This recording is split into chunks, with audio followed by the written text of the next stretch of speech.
Ana anti goreng hitam. Nek umpane ra ono padang.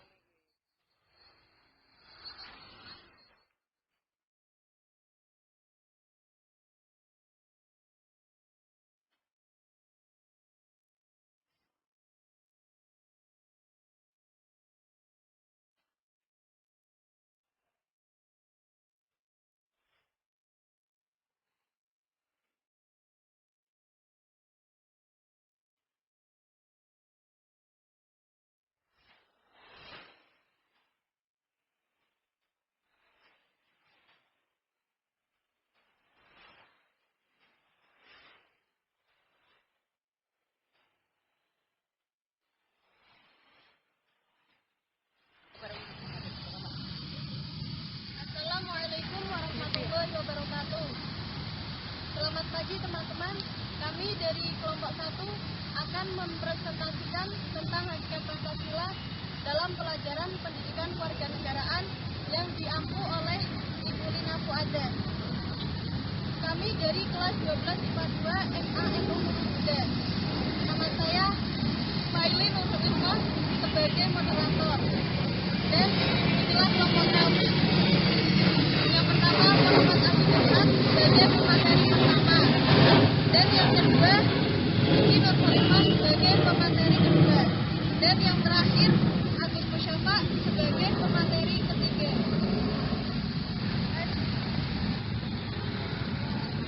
Oke, materi pertama akan disampaikan oleh Muhammad Abdul Haq.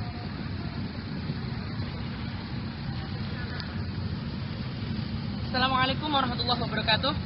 Selamat pagi kawan-kawan semua. Inilah saya Muhammad Abdul Haq.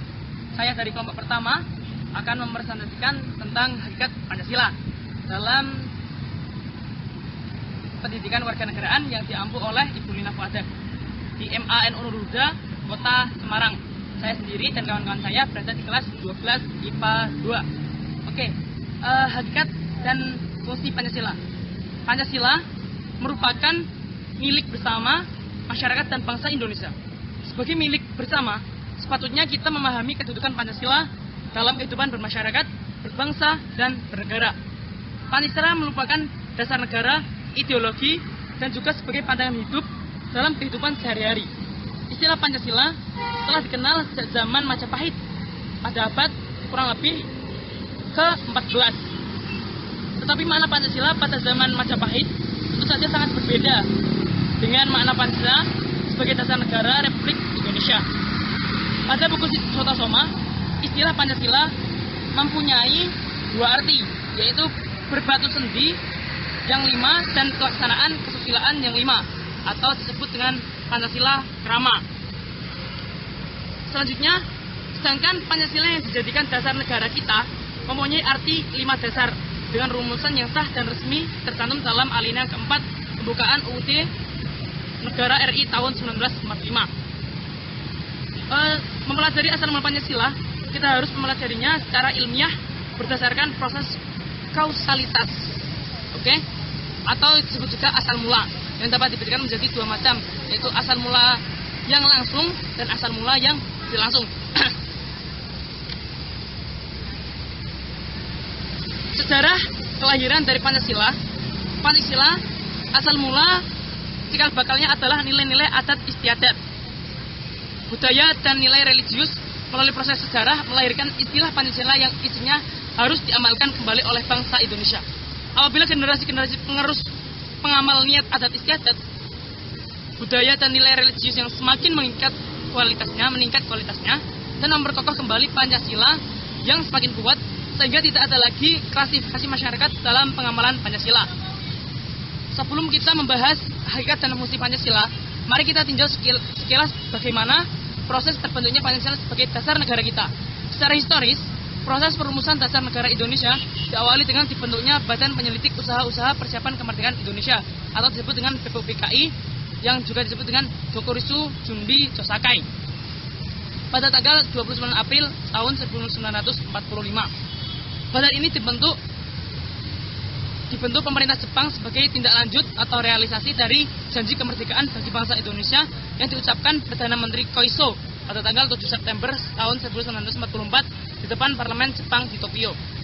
BPUPKI sendiri baru dilantik tanggal 28 Mei 1945 dan mulai bersidang pada tanggal 29 Mei 1945. BPUPKI mengadakan 2 kali sidang. Yang pertama pada tanggal 29 Mei 1 Juni 1945 untuk membicarakan dasar Indonesia Merdeka dari Indonesia Merdeka.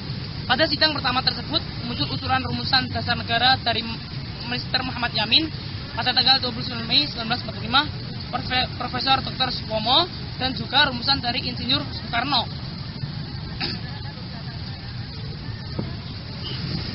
Dan yang paling berkesan itu atau yang sampai sekarang dipakai yaitu dari Insinyur Soekarno.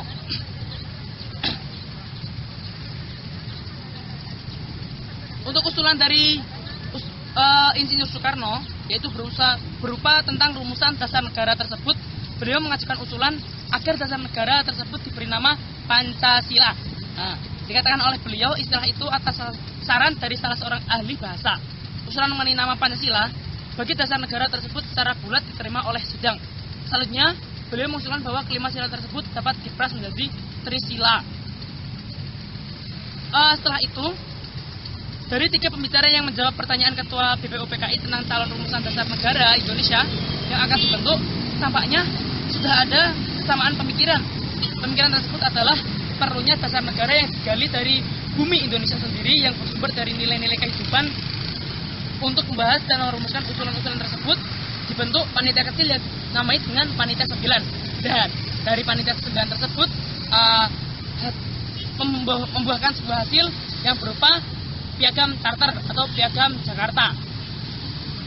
Selanjutnya, dalam Piagam Jakarta, ya di dalamnya terdapat rumusan dari sistematik Pancasila sebagai berikut. Yang pertama, ketuhanan dan kewajiban menjalankan syariat Islam bagi pemeluk-pemeluknya.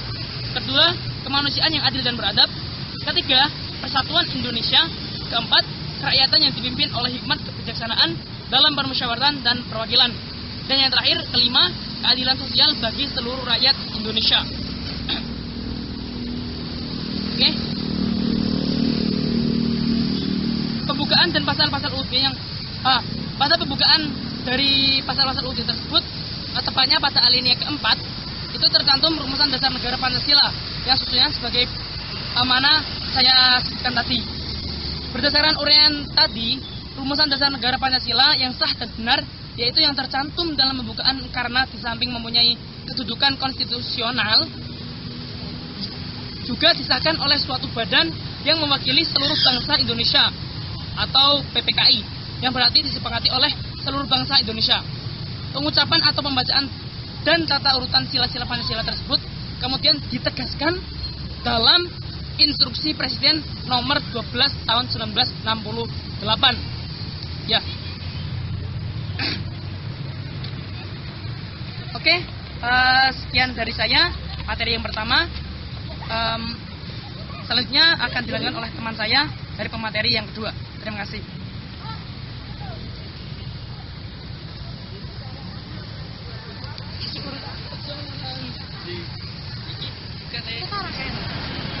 Ya, nama saya Sinur Khalifa. Saya sebagai pemateri kedua akan menyambung dari rekan Muhammad Abidul Haq pemateri pertama.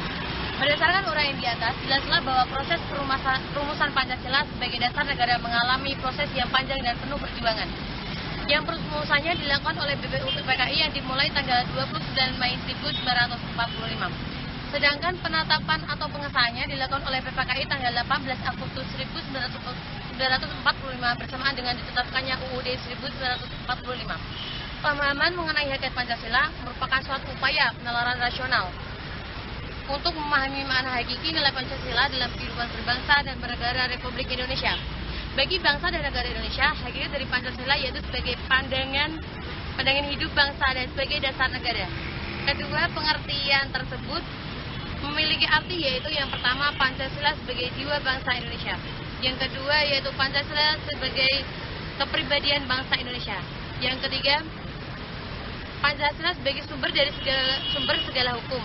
Yang keempat, Pancasila sebagai perjanjian luhur bangsa Indonesia. Yang kelima, cita-cita dan tujuan bangsa Indonesia. Yang keenam, sebagai falsafah hidup Indonesia. Dan yang ketujuh, sebagai ideologi negara. fungsi pokok Pancasila yaitu sebagai pandangan bangsa dan dasar negara. Pancasila tidak boleh ditafsirkan sembarang orang atau golongan karena mengaburkan maknanya yang pada akhirnya akan mengorong dasar negara Pancasila.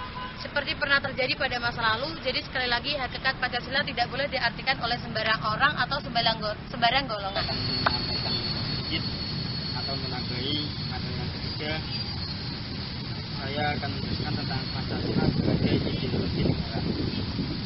Apakah ideologi itu? Ideologi, dan apakah kita perlu memahami ideologi yang dianut oleh negara kita? Jawabannya adalah ideologi itu sangat erat berkaitan dengan kehidupan masyarakat dan kenegaraan yang amat dipengaruhi bagi berkembang dan membudayakan nilai-nilai yang akan menggerakkan suatu bangsa negara semakin maju. Oleh sebab itu, suatu bangsa dan negara itu wajib mempunyai ideologi.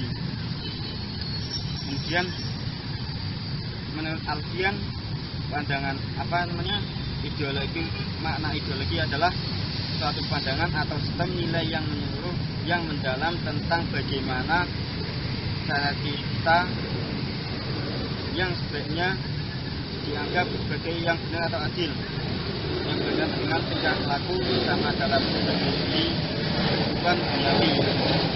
Kemudian dalam kajian politik Pancasila dikemukakan bahwa ideologi adalah sebagai ilmu tentang cita-cita bangsa atau gagasan atau buah pikiran, dan pula dapat diartikan sebagai kesatuan gagasan sesuai yang disusun oleh secara sistematis.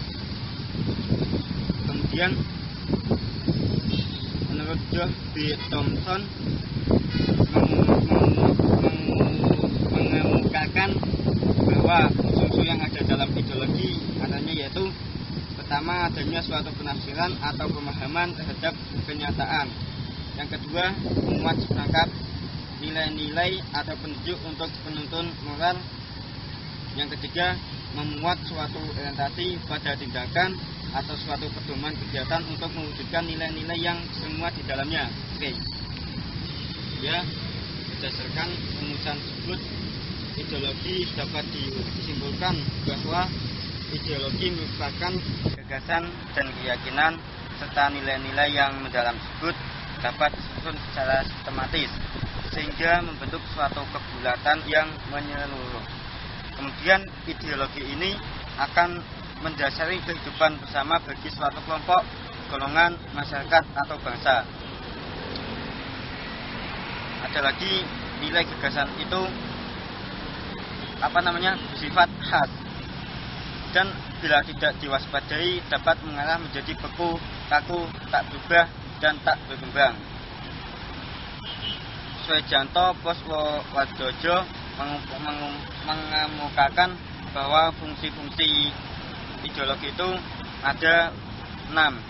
Yang pertama yaitu struktur kognitif, yang kedua fungsi orientasi dasar, yang ketiga fungsi norma-norma, yang keempat fungsi bekal dan jalan, yang kelima fungsi kekuatan, yang keenam fungsi pendidikan bagi seseorang atau masyarakat untuk memahami, menghayati serta mempolakan tingkah lakunya sesuai dengan orientasi dan norma-norma yang terkandung di dalamnya. Ya, sekian dari kami. Apabila ada kekurangan, kekhilafan, saya mohon maaf. Sekian, wassalamualaikum warahmatullahi wabarakatuh. Ya, begitulah pemaparan materi dari kelompok kami. Apabila ada kesalahan, kami mohon maaf karena kami masih dalam proses pembelajaran. Allahumma fiq. Wassalamualaikum warahmatullahi wabarakatuh.